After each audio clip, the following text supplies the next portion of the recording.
Welcome to Sober Sunrise, a podcast bringing you AA speaker meetings with stories of experience, strength, and hope from around the world. We bring you several new speakers weekly, so be sure to subscribe. Whether you join us in the morning or at night, there's nothing better than a sober sunrise. We hope that you enjoy today's speaker.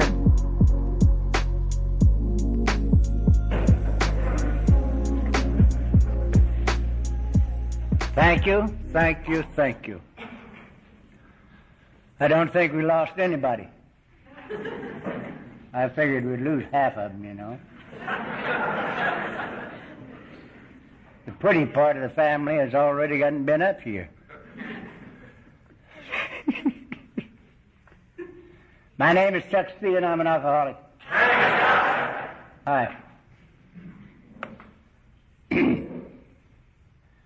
I'm glad to be here, and I'm glad you're here. I am in my 37th year without a drink or a pill of any kind.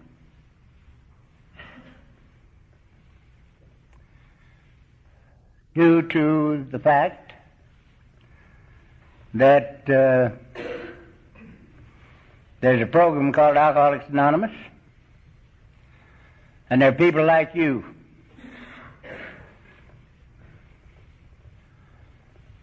who share their experience, strength, and hope with people like me.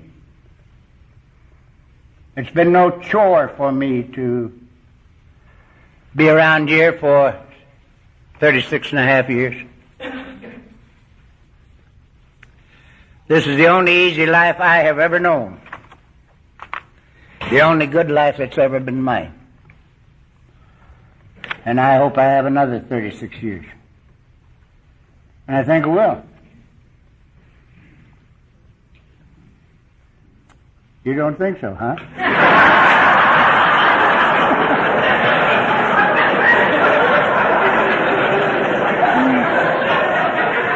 He looks like he was mad at me. He's not mad at me. I think he delivers Miller's light beer. And he don't want to spoil his sales. I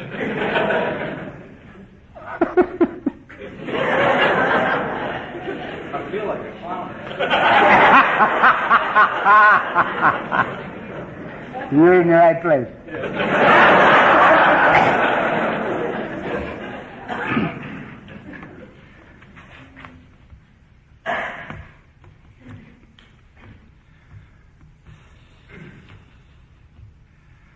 I've had a little trouble breathing the last few years. I don't think it had anything at all to do with the fact that I smoked 4 packs of Camels for many years, every day.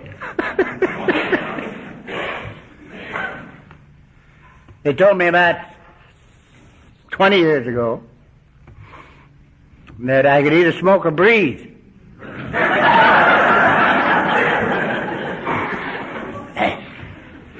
And I chose breathing. But this thing didn't catch up with me till about 4 or 5 years ago. And their prognosis is glum. They tell me that there's no reversing lung damage. So that was not acceptable.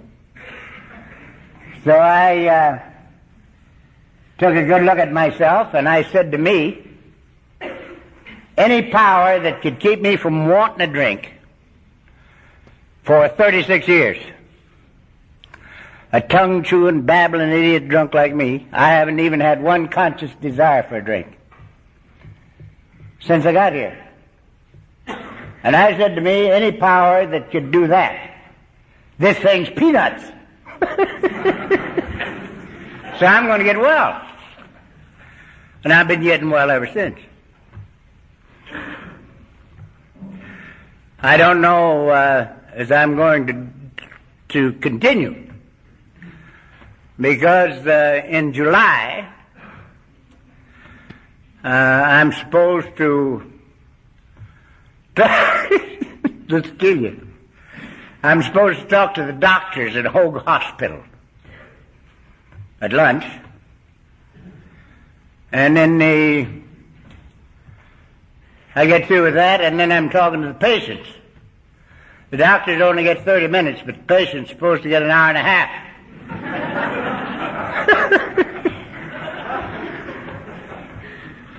Now, I don't know why I ever accept that kind of commitment. What the hell am I going to tell a bunch of doctors? Huh? They probably all need this program.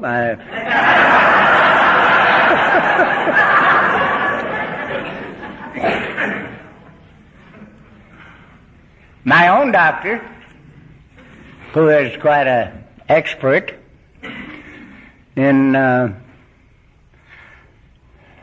chest problems, told me after he had been treating me for a couple of years that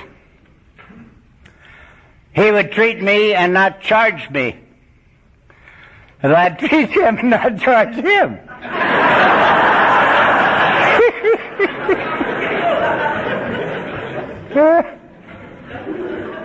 I said, I can't do that.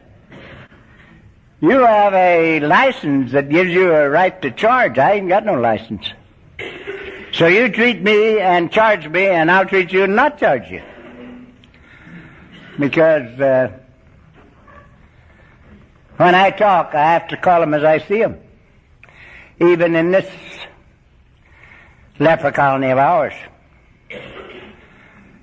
And I can't take an honorarium. Sometimes I get an assignment that has pretty good stipend for honorarium. But I can't take it. Because I figure that if they paid me, I would have to say what I think they want me to say. And I can't talk that way.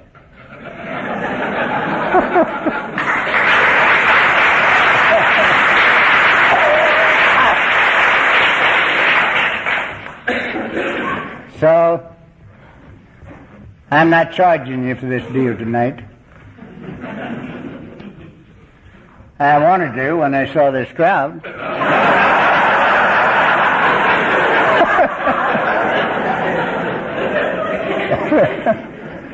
And most of you look like you had money. I've been conditioned to believe that all Texans have a large bankroll because they're sitting on an oil well. That's what they're doing. But I will be happy just to get my car fare. I don't want to leave owing myself money.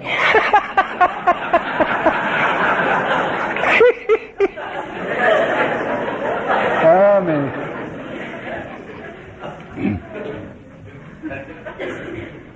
In an hour's time, I can't tell you much about my drinking career other than this. That I had to die to get here. In the first 43 years of my life, I never made a mistake.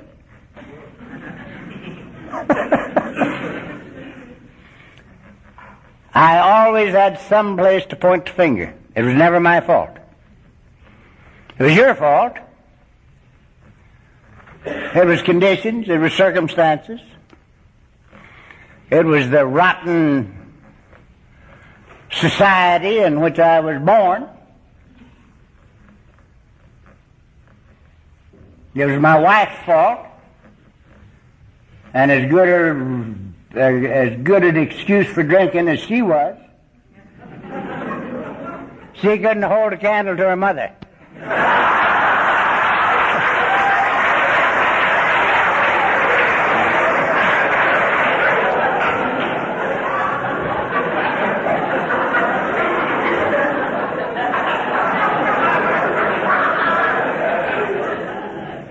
Her mother lived with us for the last 5 years that I drank.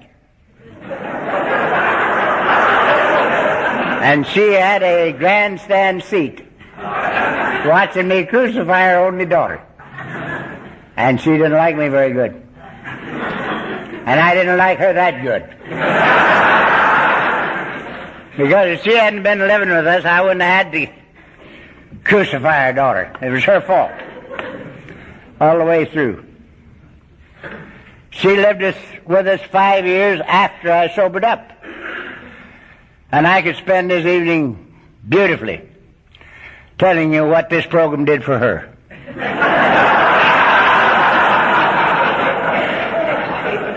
If you ever saw an old bag straighten up and fly right, it was her mother. And she never attended one AA meeting. She used to just embarrass me to death because she wouldn't believe that you people had been any help to me. She wouldn't believe that God had been any help. She would come up and put her arms around me and she'd say, "Oh, son, I always knew that you had it in you." Well, I did too, but I wasn't thinking of the same thing she was.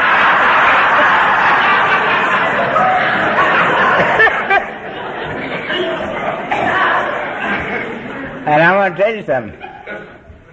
I rode this thing right through the gates of insanity and death. I'll tell you a little about my last go-round. It started on the Friday before Christmas, 1945. And I just got a note from a chap that called himself my brunette son. He's a little darker than I am. So, he's brunette all right. And he sent me a thing that gave me the date on which the Friday before Christmas fell in 1945. And it was the 21st of December. So I had 10 days in December and 18 days in January that I lost. I don't remember anything about it at all. Nothing. I don't remember the first drink, the middle drink, or the last drink. Don't remember anything. Now that lady that you just heard talk says that during all that time I destroyed 7 quarts of whiskey every 3 days. And I can't even argue with her. Because I wasn't there. She was. And I just have to keep my mouth shut. And that's one reason. The next reason is I don't think 7 quarts is too much for 3 days.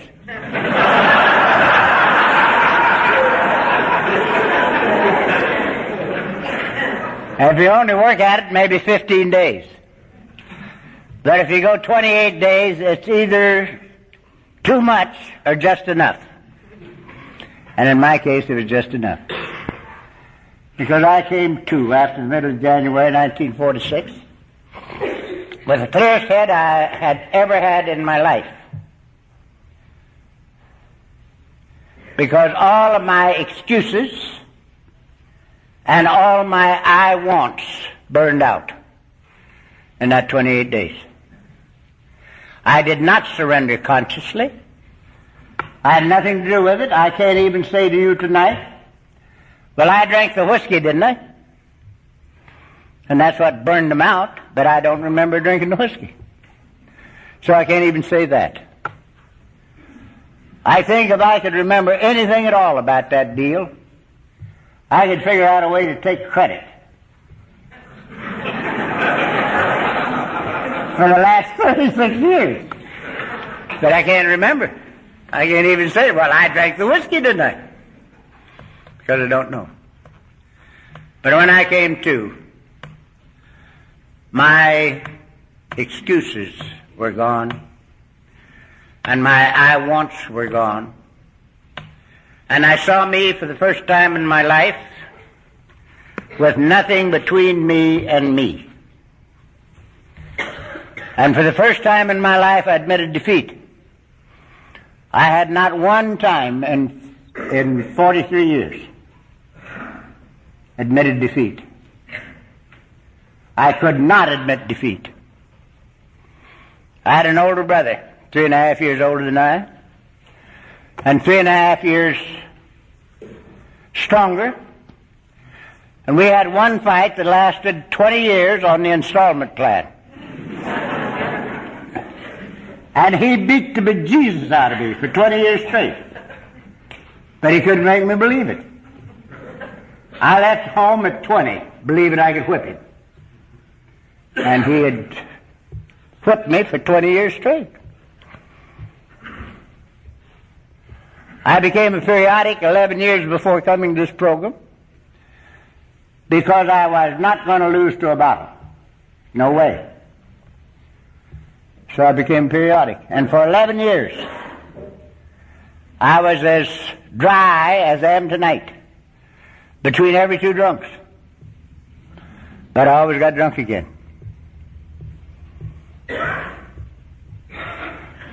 So, I could not admit defeat.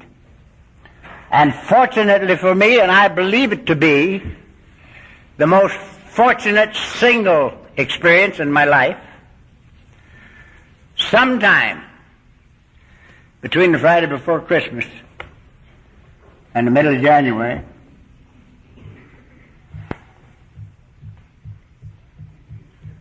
the ego and the excuses all burned out. And I could look at me and see that I'd lost the battle of life. I did not know why, because I knew nothing of Alcoholics Anonymous.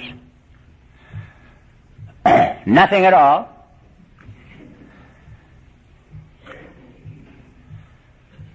I didn't know anything about the disease of alcoholism. I knew an awful lot about the inside of jails. I knew a lot about the DTs and the convulsions and very dirty beds, but I didn't know anything about alcoholism. And so, fortunately for me, the second great good fortune was that after I'd been looking at this thing a little while, the morning I came to, I remembered that Mrs. C had found Jack Alexander's article in the Saturday Evening Post, March 1st issue, 1941.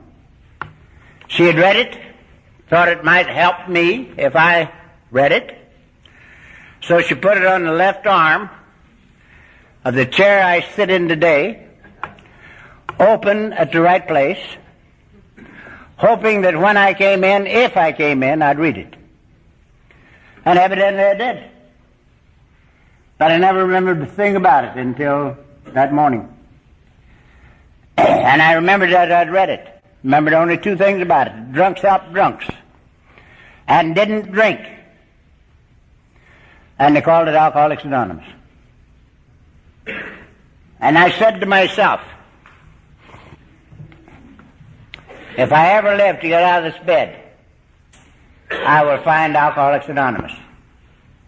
And immediately the curtain dropped, and I was sickened to death, drunk, and insane. And I had a lot of dying to do. But from the moment of commitment until right now, I have never had a drink or a sedating or tranquilizing pill of any kind. Such is the great significance of this thing called surrender. Surrender.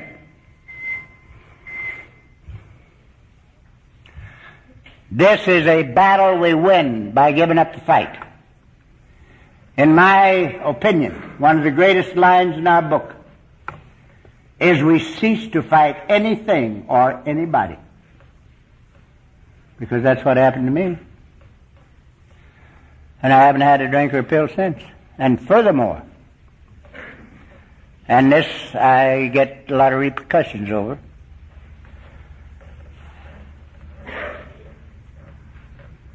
My first group was Beverly Hills group because that's where we lived.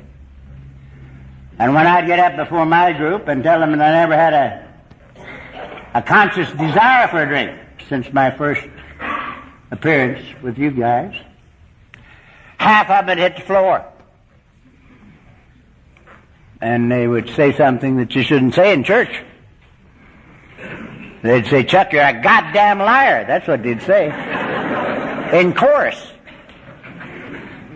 Because they were having trouble, most of them, hanging on to not drinking.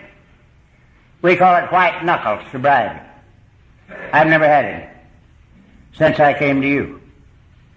My 11 years trying to keep from drinking and get off the stuff to get well enough to get back in the ring for the next round. I had white knuckle sobriety then, or not sobriety, but dryness.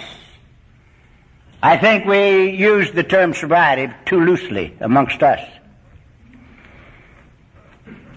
My definition of sobriety is the ability to live comfortably, peacefully, and joyously with myself.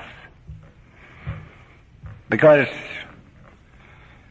in my opinion, alcoholism is not caused by drinking alcohol. Alcoholism is a living problem. And you and I have to have a living answer, lest we drink again. For instance, insofar as I am able to perceive, there is only one reason that I'm not drunk right now. Just one, not two. Just one. And the reason is I've got the thing I was looking for in the bottle. I've got it.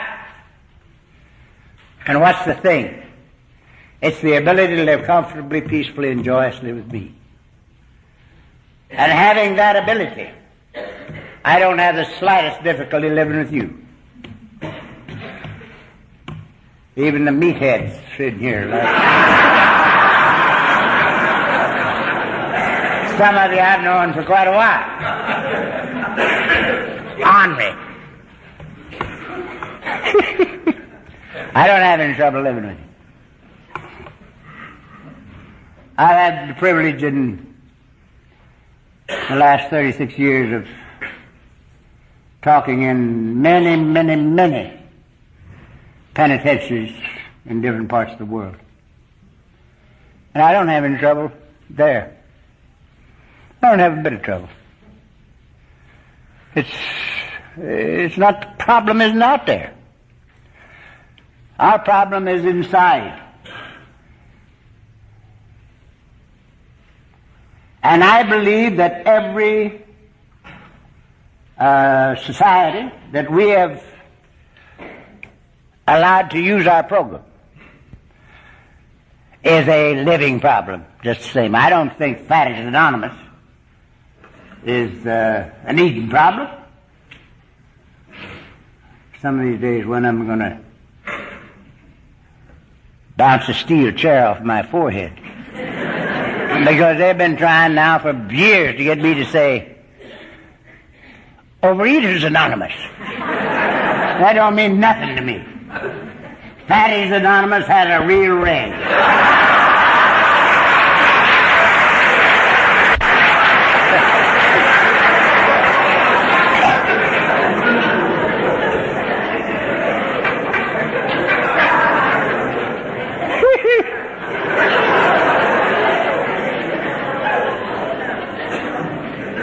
Gamblers Anonymous. I'm a gambler, always was, love to gamble. But I'm not a compulsive gambler. I sort of grew up in the South, and the blacks taught me how to gamble, and they taught me good. And so I've won a great deal more money than I ever lost gambling. But I don't go out and throw money away. One of the things they taught me, if you win some money, you're not playing on the house. If you lose it, you ain't got it. And if you win it, they ain't got it. It's yours. So you're gambling with your own money. So don't think you're gambling on the house. Put it in your pocket and keep it. They taught me never to gamble with scared money. One of my wife's bad problems.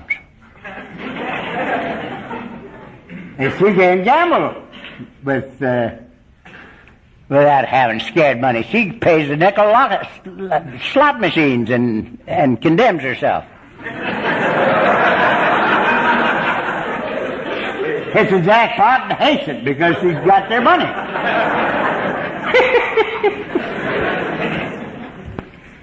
That's not what they taught me. If you win, it's yours. And they taught me not to sit around and try to wait for your luck. If you sit down in the game and your luck's bad, get up and leave. Come back tomorrow. You know, those things are fundamental. But that's not the way the compulsive gambler does it. I'm going to tell you a little story. It illustrates this. A few years ago, I got a call on a Friday night from a man in Whittier. We live in Laguna Beach. And this chap was in Whittier. And he says, Chuck, I'm sitting here with a 6-gun in my hand, and I'm going to blow my brains out. But Jim told me not to shoot myself until I talk to you.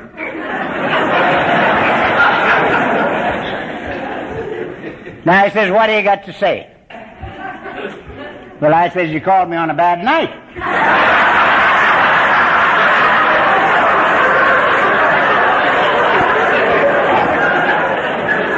I says, I'm talking tonight, Saturday night and Sunday night. But I'm open Monday night. If you want to talk to me Monday night. And he hung up the phone. And I thought that was it. Well, Monday night about 7:30, the doorbell rang. And I go to the door, and it's my boy from Whittier. And he comes in, and he sits down. And he was a alkie and a compulsive gambler. And he lost a lot of money that he didn't have. And he lost it to professional gamblers. And that's not a good way to establish and maintain longevity.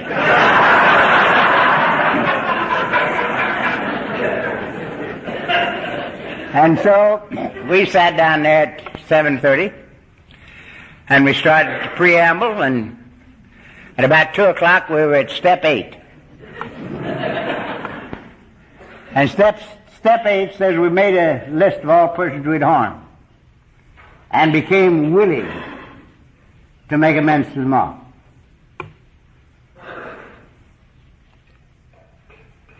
And I was getting strung out on that. And I was telling this old boy down, look, you're going to have to go to these people, and you're going to have to tell them that you admit the debt, that it's legitimate, you lost the money, and you'll pay it back as soon as you can, but you ain't got no money now. Yeah, Chucky says I can't do that, they'll kill me. I said, so what, you won't have suicide on your mind.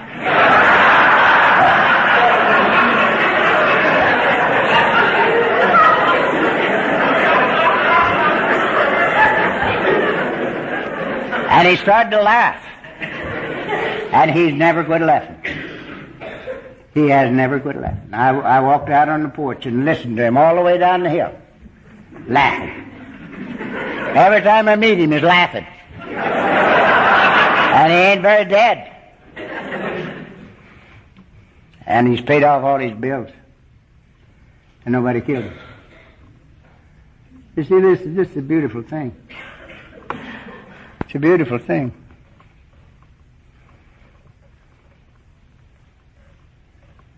That's the reason I told you.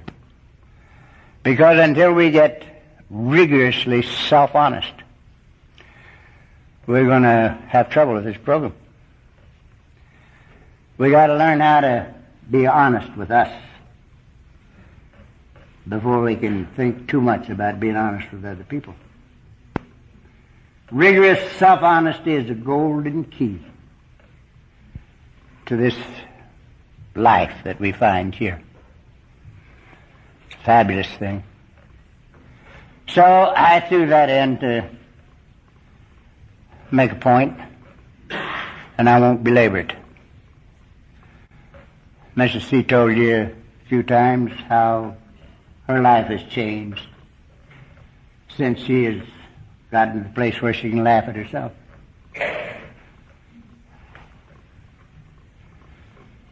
I had my crying before I got here. Oh, I cry easy now, but it's not for me, you know. I cry a lot. And when I feel like crying, I cry.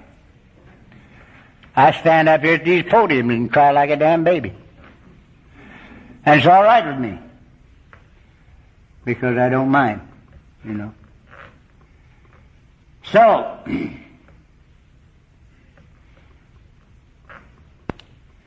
I decided to come to this program, and I didn't know how to find it. I didn't know how to find it. I knew that you wouldn't be in the phone book, because you were anonymous, weren't you? So knowing you weren't there, I never looked. Which is the story of my life. I knew so damn much that wasn't true, I couldn't learn anything that was. So I had to call people and ask them if they knew anybody that knew anybody in Alcoholics Anonymous. And from a doctor that had treated me on a few occasions, keeping from dying, he gave me the name of a man that was a member of our society. Motion picture man. And I talked with him, and he told me a little about the program, and he said, have you had a drink today? And I said, no. Well, he said, don't take one. He says, I have to work tonight, so I can't take you to meeting. But I might not have to work tomorrow night, so call me tomorrow. I called him tomorrow, and we talked a little while, and he says, you had a drink today? And I said, no. Well, he said, don't take one. I'm still working. Call me tomorrow. So I called him the third day, and we hadn't gotten very far into the conversation when I knew he was still working. So I said to him, I know you're still working. He says, yeah. I said, you don't have to take me to a meeting. Where's the meeting I can go to? And he told me. And I decided to go. And I felt real good about it until about 10 minutes before I was supposed to leave. And then I did the unforgivable. I started to think. Now, I came all the way down here to tell you two things. First one is quit thinking.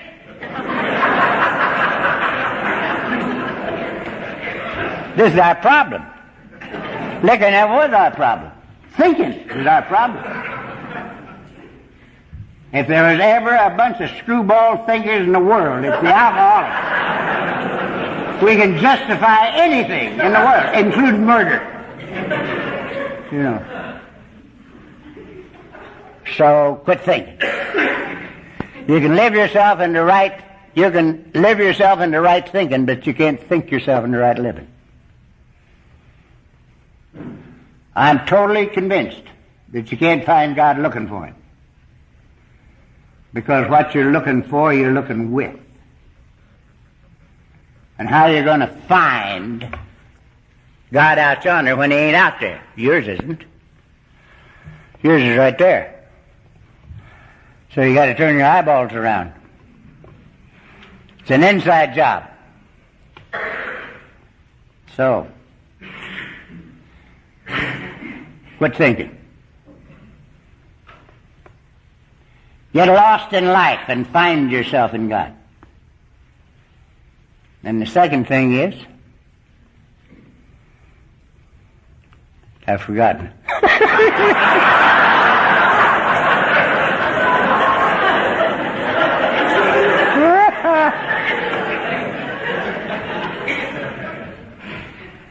Forgot.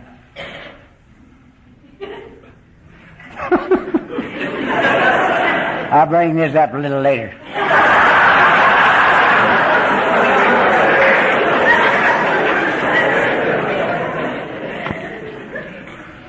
So, I started to think. And my alcoholic mind said to me, look, son, you've lived in Beverly Hills a long time. And it just might not be good for you to be seen with a bunch of drunks.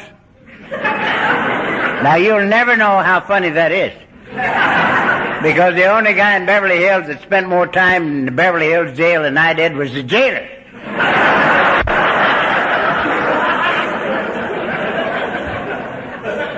I killed 2 chiefs of police in Beverly Hills in about, maybe 15 years' time. You know? I mean, worried them to death.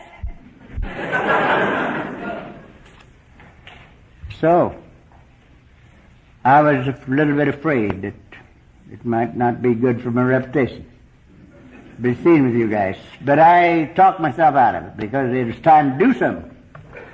And I said to myself, all right, disguise yourself.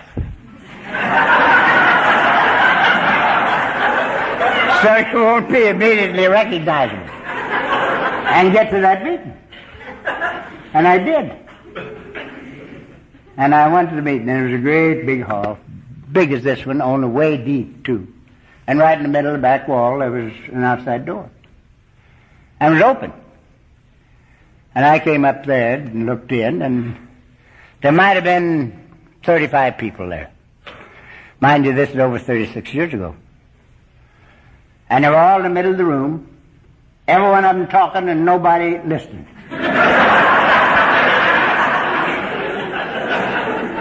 And it's been that way ever since.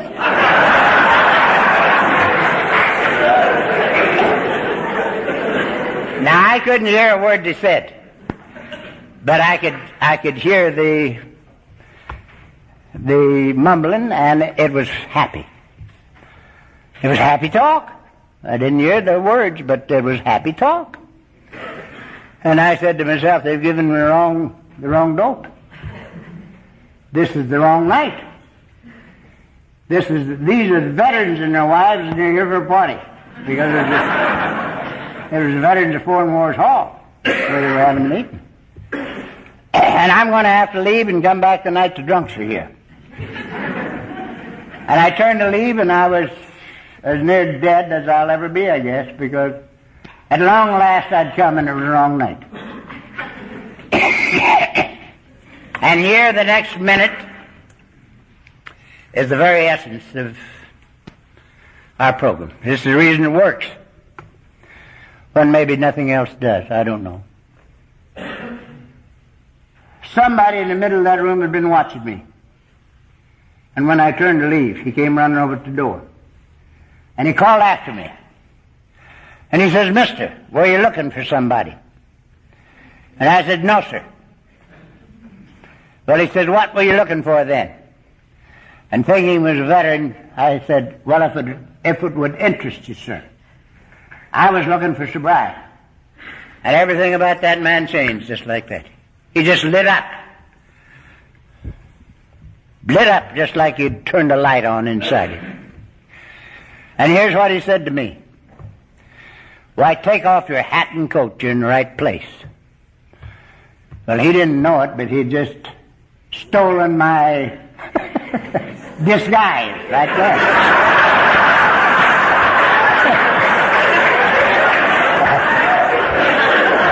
He'd undressed me as well. And so, they took me and rocked me to sleep. I remember that meeting, the first one I ever went to, better than I remember last night's meeting. Everything about that thing I remember.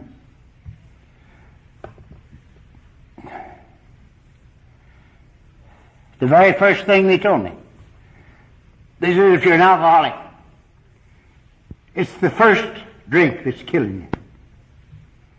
Now, I've been drinking for a lot of years, and it had never occurred to me it was first drink. I thought it was the last gallon. I was trying to knock it off before the trouble started for years. And the very first thing you monkey said to me, it's the first drink that's killing you. If you don't take the first drink, you don't take the second one. So,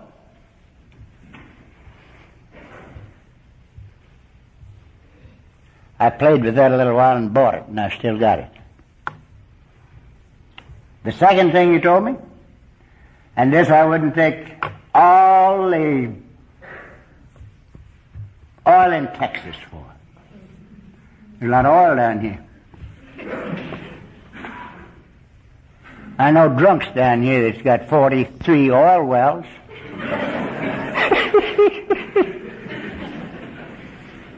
My host up the way a year or so ago had an income of $10,000 a day. And he had 8 wells that were supposed to come in that weekend. So I wouldn't take the whole deal for what you told me the next time you open your mouth. You says today is the day we don't drink. Today is the day we don't drink.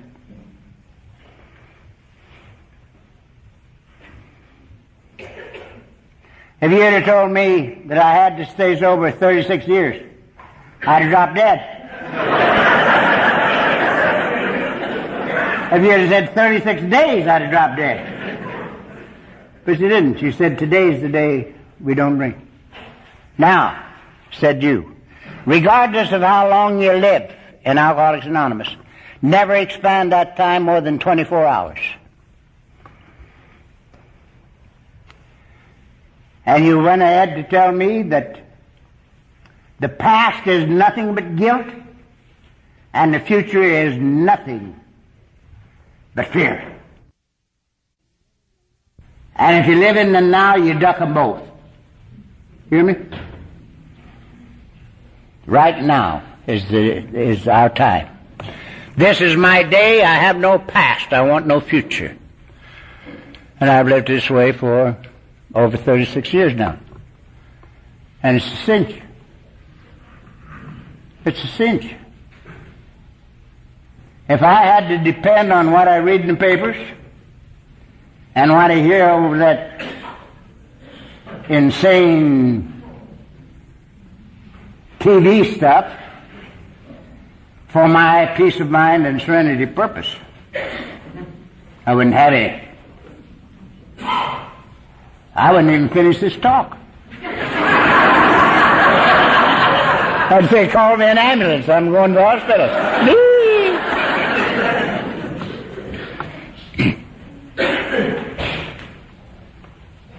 It's a beautiful thing. And somebody said something about that a long time ago. You know, in another book that we read a little bit once in a while. Now's the only time we'll ever know. Right now is eternity. You don't wake up tomorrow morning. You wake up and it's now. And that's the reason it took me so long to get here. Because I'd come to, I never woke up. I'd come to, and I'd have to have a tumbler of liquor. But it wouldn't take it. I'd look at yesterday and I'd see where I made my mistakes. And I would be able to argue myself into the position that today I'm only going to take what I have to live. Just what I have to live. And tomorrow I'll wake up and I won't have to take that tumbler of liquor. And when I got it all laid out right, I'd take the tumbler of liquor.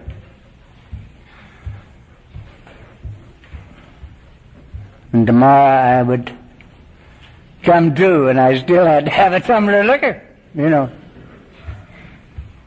So, when we live one day at a time, we don't have to do that. Second greatest thing I ever learned in my life. This is my day. I have no past. I want no future. The first one is not, it don't belong in this position in my yak, but I'm going to give it to you, is that if we are going to live without drinking, we have to have some sort of personally acceptable, conscious partnership with the living God that made us in the entire business of living. The whole thing, if we're going to live without drinking. Because drinking is a living problem. And the only reason that I'm not drunk right now, I've got the thing I was looking for in the bottle. And it's better than any liquor that I ever had. There's nothing in a bottle, pot, acid, that can do anything to me but tear me down. Because I've got the answer that I was always looking for. And I'll tell you a little about that. As I told you, I didn't come here looking for permanent sobriety for myself. I came here to find out a way to not drink right now, so I could use the time rubbing out the record. I didn't want my wife and my kids to remember me as nothing but a tongue-chewing, babbling idiot, drunk. And I came to you to find out how not to drink right now, so I could use that time to rub out. And I stayed because it was comfortable. I knew you monkeys were alcoholics because you were marked up like me. You had headlights here, and you had bags under bags, and your wiring was exposed. And I knew you were drunk. But I also knew you weren't drunk because I saw your eyes and I heard your voices. And it was comfortable. And I was back there. Every night I was back. Because it was comfortable. Now I didn't, I knew you had something I'd like to have, but I didn't expect it. Because I didn't have the right to it. I didn't figure that God owed me anything. That I wasn't entitled to any of His goodies. So I wasn't asking Him for anything. But it's back here because it's comfortable. Now this is the series that happened to me. In 6 months, I discovered that I hadn't had a drink or a pill for 6 months. And I hadn't wanted one. Now that ain't bad. For a tongue-chewing, babbling idiot drunk, is it? So I got so busy trying to give it away that another 6 months went by.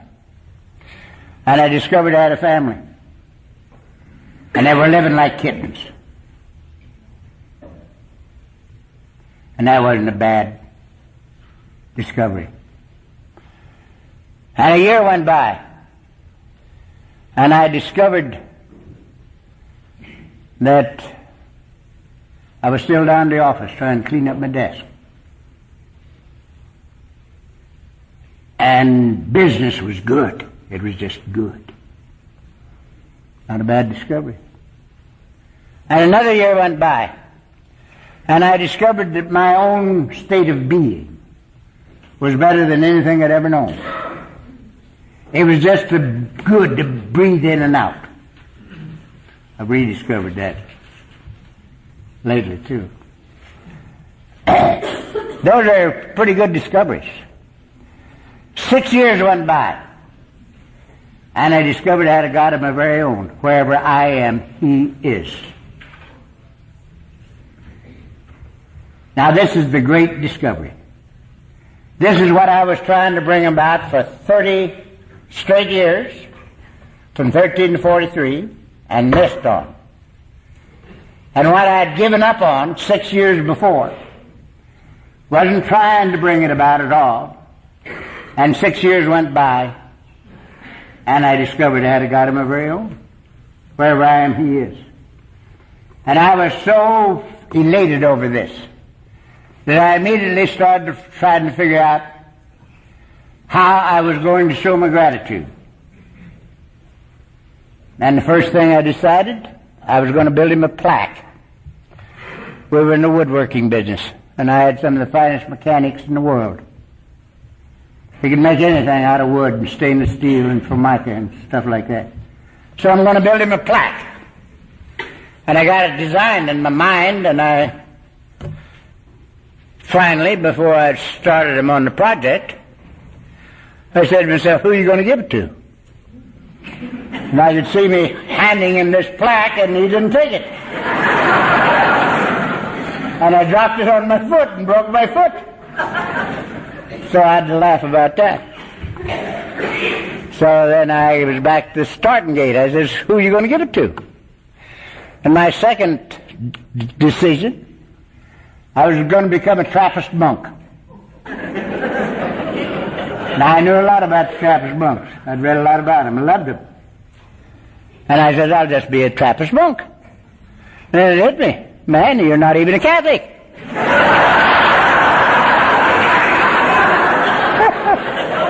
How are you going to be a Trappist monk? So I had to give that up. So I'm back to starting gate again.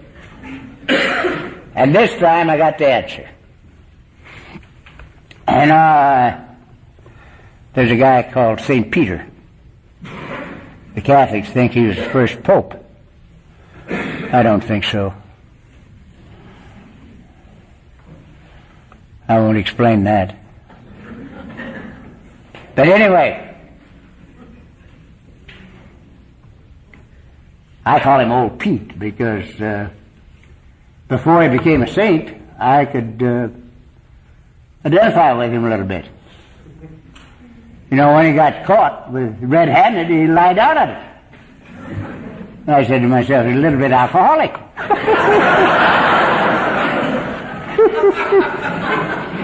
You know.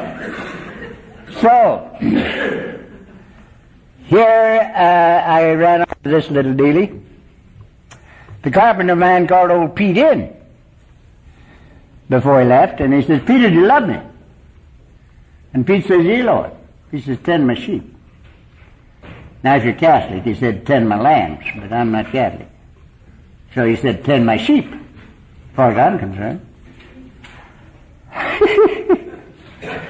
I happen to be looking at an ex-nun, so I'm having a little fun out of her as they go along. Hi. Anyway, Pete says, Peter, do you love me? He says, yeah, Lord. Tend my sheep.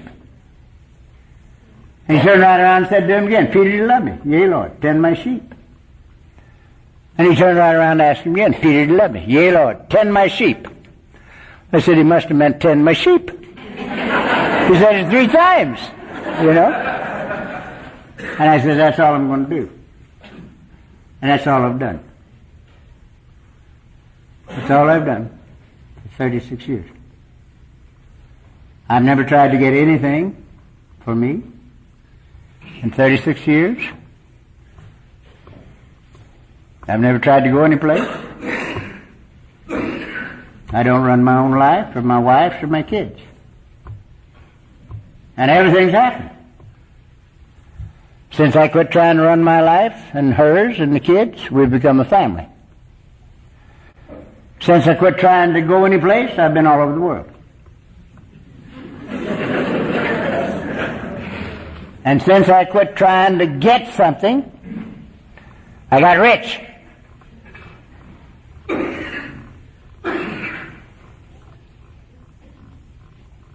That's what happened to me.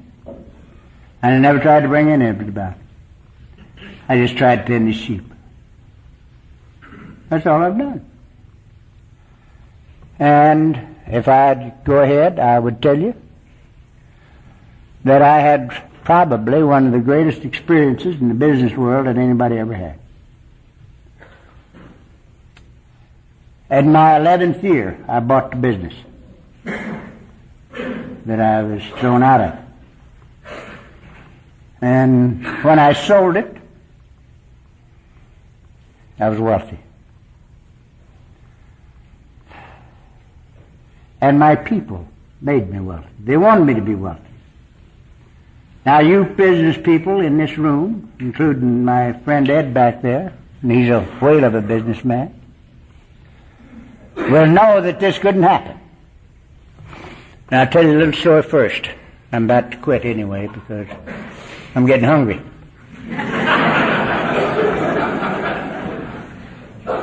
Nobody give me another cookie or give me a cup of coffee or anything else. Won't even give me a cup of coffee.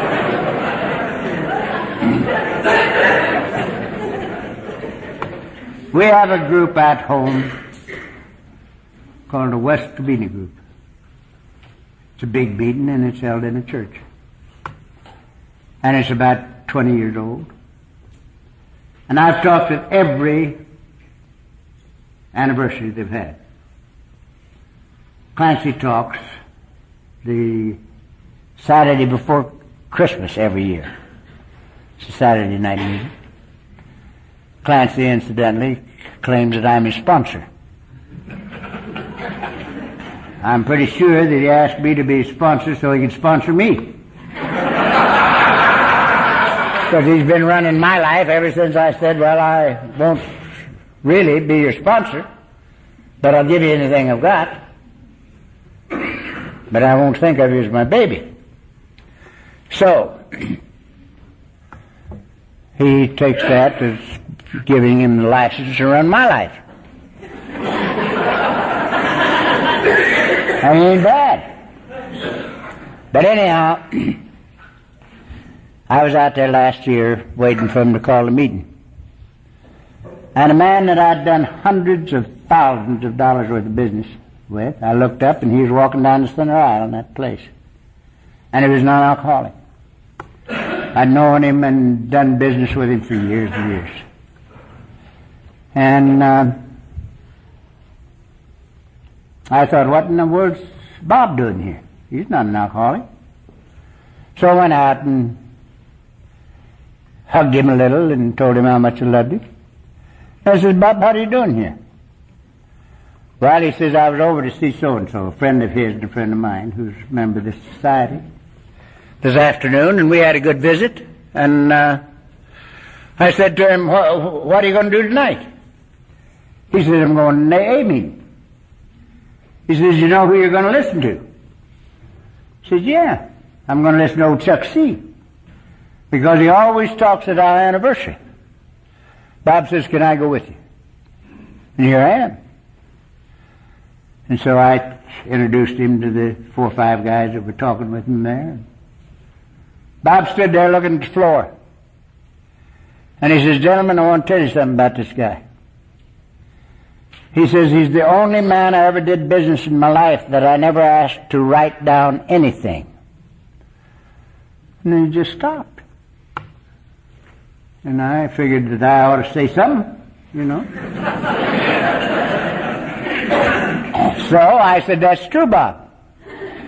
But it's also true that I never asked you to write down anything, isn't it? He says, yes. Now, again, you businessmen know better than that. A little deal with me was $25,000 because we were in the fixture business, market fixtures only. We built them, designed them, built them, installed them. And a little deal with me was $25,000. The big one was $250,000. And the whole time I owned that business, I never had a written word. Not a written word. And nobody ever beat me out of a nickel. I'd put in a deal and bill them and they'd pay me. And it was more fun than dill-house pickles. There was just nothing but love and mutual trust. And a lot of people think it can't be done. But they made me wealthy. And they were tickled to death because they were all wealthy. And they wanted me to be wealthy. And they made me wealthy. And it's a beautiful thing. And I tell you that because of this.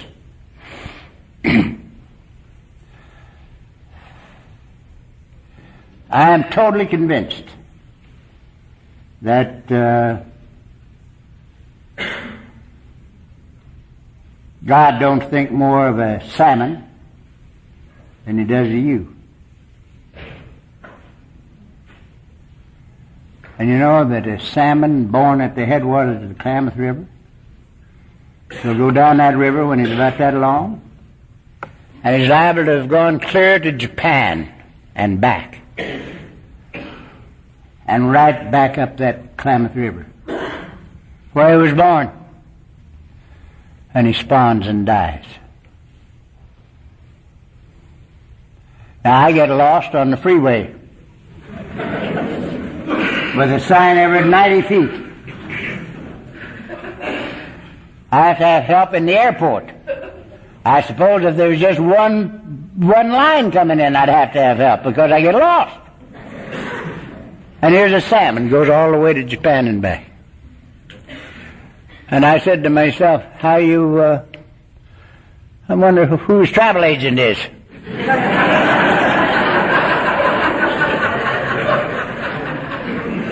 So I swam with him in my imagination. And I knew who his travel agent was. God's idea of a salmon includes everything necessary for its complete fulfillment, even going to Japan and back. We have another little phenomenon down there where I live. We have the swallows that come back to Capistrano. Every St. Joseph's Day, they show up almost on the 2nd at the first mission that was ever built in California, right there at San Juan Capistrano. And they winter in Venezuela. Now, who do you think is their travel agent? And I had to fly with them. And it was obvious that God's idea of a swallow includes everything necessary for its complete fulfillment, including going to Venezuela and back without any road map. Now this is a sermon that just carries me clear to the sky. Do you think that God's idea of a salmon or a swallow is more complete than his idea of his kids, you and I? I don't think so. I don't think so. When you and I get simple enough to live as we live in Alcoholics Anonymous, sharing our experience, strength, and hope with anybody that needs us in love, just because we want to, we discover that underneath are the everlasting arms. And it's terrific. It's absolutely terrific. And I learned it from my blue jays. You know, my blue jays and my hummingbirds sit in the same tree. You know?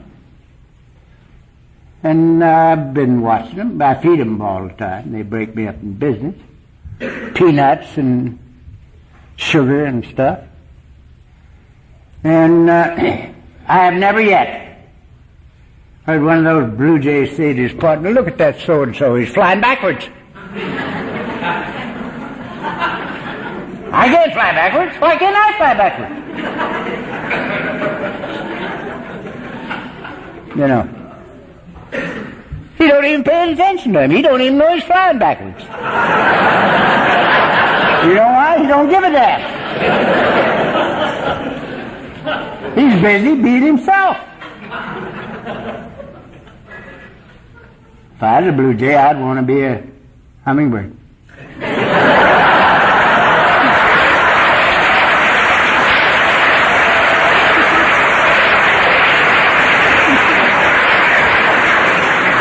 My bougainvillea, I've had it 25 years. And it looks right up at the rose garden. And you know that bougainvillea has not decided to be a rose yet. It's perfectly happy to be a bougainvillea, and it knows how. And it knows how. Well, I'd want to be a rose, wouldn't you? No. Everything up to us is perfectly satisfied to be what it is, and it knows how. But we come along and they tell us we've got to improve on God's handiwork. We got to be this, have that, and be known as before we can live. You know. And we get all involved in trying to self-improve. And a lot of the people in our program thinks this is a self-improvement program. It is not. It's a self-discovery program. And with this, I'm going to quit. You sent me back to New York, the second delegate to the General Service Conference from Southern California. Cliffy Walker was first,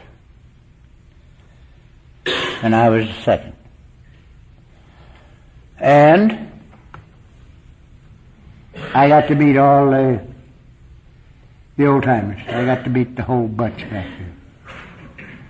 Eddie and Bill and Bob and their wives and Snyder and the whole bunch, you know. And it was a fine experience. Very fine experience. Something I wouldn't trade for anything. At the end of the second conference, you go back for 2 years, you know. And I was there in 53 and 54. At the end of the conference in 54, Bill sought me out and he says, Chuck, you've been back here 2 years straight. And you've never taken 5 seconds of my time. And I think I know why. And it's time for us to become acquainted. And I'm going to come out and see you. Well, Bill lived in Bedford Hills, New York. And I lived in Beverly Hills, California, clear across the continent.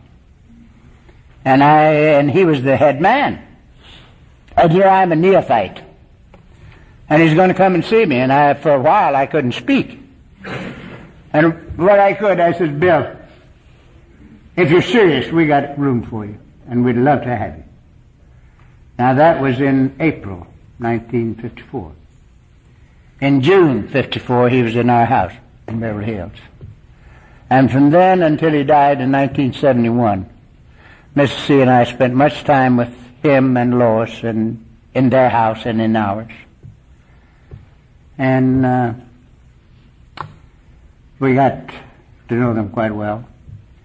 And so quite often I say that our program, our formula for sobriety, is the finest formula that was ever conceived in the mind of man through the grace of God for obtaining and maintaining sobriety.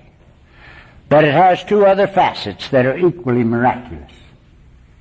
It's the finest program for the good life and for self-discovery, not self-improvement, self-discovery, that was ever conceived in the mind of man through the grace of God. And this is the reason I say it. Bill was telling me about writing the book, you know. And they had written 4 chapters. And it was time to write chapter 5 with our formula in it. And Bill said he had to write. Now, the reason he had to write, kids, was that the book, in its original conception, was to spread the word faster to the drunks. Then they could do it on a personal basis. But the more they thought about it, the more they thought that it was a money-making scheme, too. And they were all starving to death. They were all meeting around Bill's kitchen stove, and the only one of the bunch that was working was Bill's wife, Lois.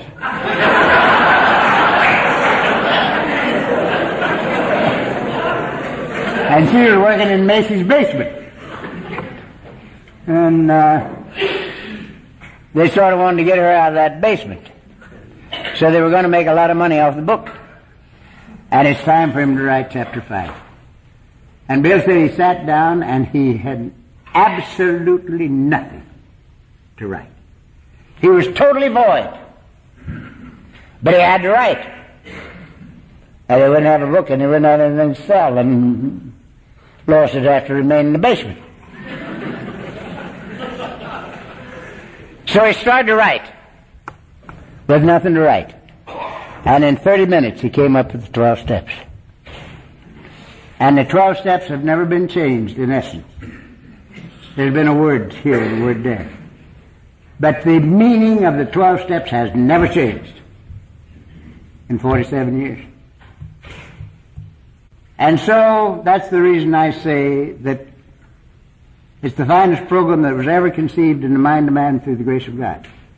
Because these steps came out of where they were. You know, the carpenter man said,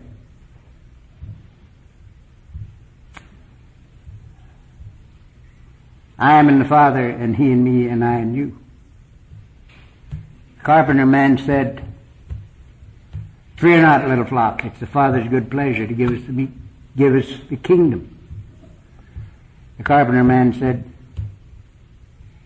in Him we live and move and have our being. And that means to me that you and I are living in the very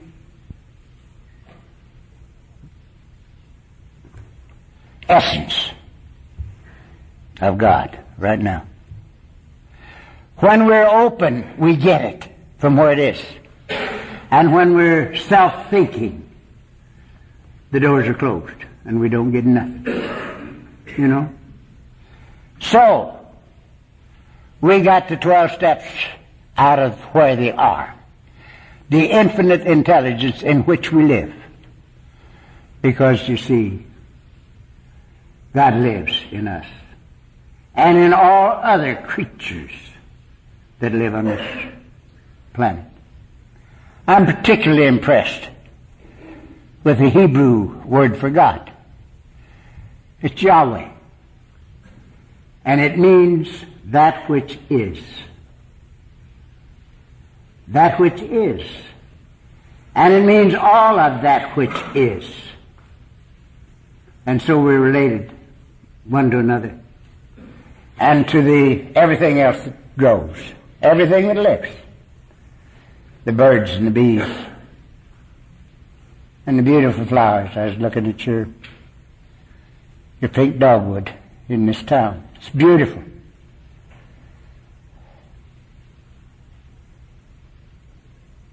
I happen to be a Cherokee and got a hunk of it in. They got mixed up over there in the Carolinas and forgot that there were Indians and others. So we got all mixed up with the Cherokees. And I've always had this feeling of unity, but I never brought it into conscious awareness until I was through with the business world. But since I've been out of the business world, I've taken all my so-called intellectual wisdom and turned it into conscious awareness. And it's fantastic. And it includes the fact that God in me, as me, is me.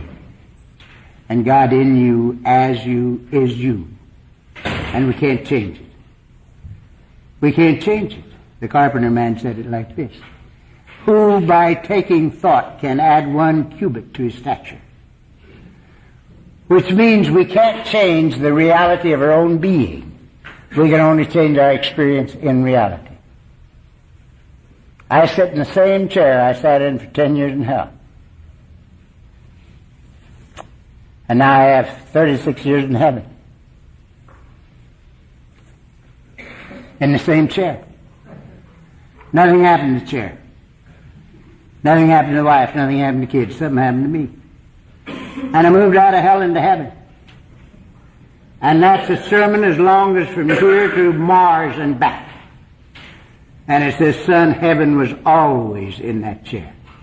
You were in hell. God bless you. Thank you very much.